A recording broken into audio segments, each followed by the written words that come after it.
సరే నేను గంభీరంగా మౌనంగా చూస్తున్నా. నేను కొడితే వట్టి కొట్టు నాకు అలవాటు లేదు కదా. చూద్దాము.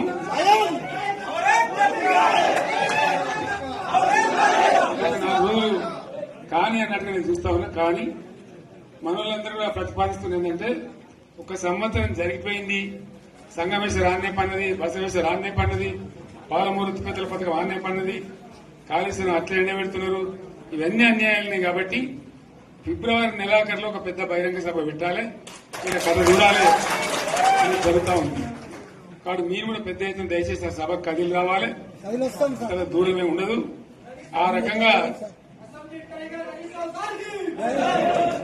తెలంగాణ శక్తి ఏందో మరొకసారి చూపించి వీళ్ళ మెడలు వంచి ఇప్పుడు సాధించాలి. భవిష్యత్ కోసం కూడా కొట్టాడకు మనం సిద్ధంగా ఉండాలని తెలియజేసుకుంటూ, పరమేశ్వర్ గారికి